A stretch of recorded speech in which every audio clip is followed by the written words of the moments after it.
you want me to work? Exactly 9 to 5? Sure thing, with update. A couple years ago, I worked at a marketing agency that loved to talk about work-life balance, while also expecting people to be reachable 24/7. We didn't get overtime, but the expectation was that you'd just stay till the job is done, which usually meant unpaid late nights. Now, I've always been a team player, but I also value my time. I was usually in by 8:30, left around 6, helped newer team members when they were swamped, and covered last-minute fire drills more than I should have. My boss, let's call her Heather, never noticed, until she did, but not in a good way. One week, I left at exactly 5 p.m. for a few days in a row, because I had evening classes. I told her in advance, even blocked it on the calendar. But apparently, that didn't matter. Friday afternoon, she pulls me into her office and says, "I've noticed you've been watching the clock lately. We hired you for full-time dedication, not just to punch a clock." I reminded her I was still working 8.5-hour days and always got my tasks done. She waved me off and said, "Going forward, I expect you to stick strictly to your hours. No more early starts, no staying late, just 9 to 5. Let's see how you manage then." Well, okay then. Starting Monday, I showed up at exactly 9:00 a.m., not a minute earlier. If a client emailed at 8:59, it waited. At 5 p.m. on the dot, I logged out, even if I was mid-email. I stopped answering after-hours messages, didn't check Slack, didn't even think about work outside that window. A week later, things were falling apart. Projects were late. Clients were complaining, and my coworkers, who I usually backed up, were drowning. I just smiled and said, "Sorry, I'm working within my expected hours." By week 2, upper management noticed. One of the VPs pulled me aside and asked what was going on. I explained the conversation with Heather and how I was doing exactly what was asked. Turns out, Heather had a reputation for blaming others to cover her lack of leadership. And when HR reviewed our messages and my time logs, it all lined up. She got reassigned, read, quietly demoted, and I got moved under a new manager who actually appreciated the extra effort when I gave it.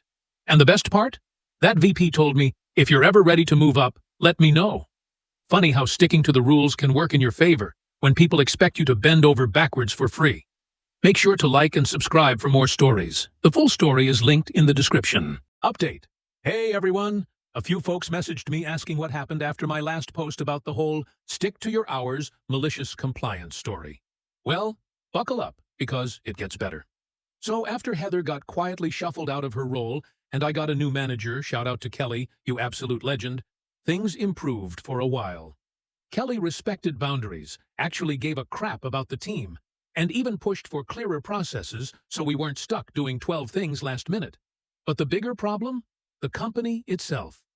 It had this underlying culture where overwork was normalized and praised. Like, if you weren't staying late or answering emails at 10 p.m., you weren't passionate enough.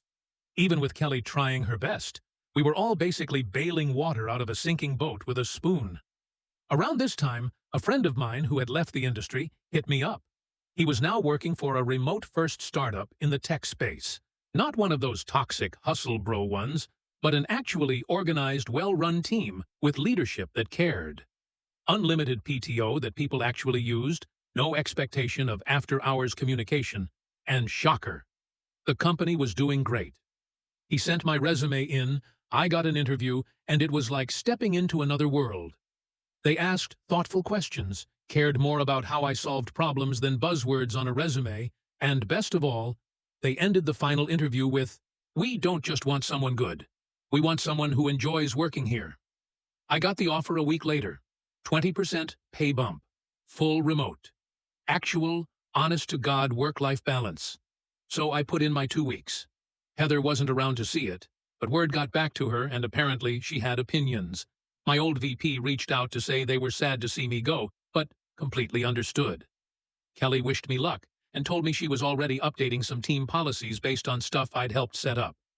On my last day, I logged off at 5 p.m. sharp, same way I'd started this whole thing. Now, I work from home, start my mornings with coffee on the porch, and actually log off guilt-free. My weekends are mine. No more performative Slack statuses or late-night just circling back emails. Just peace, decent pay, and time to live my life.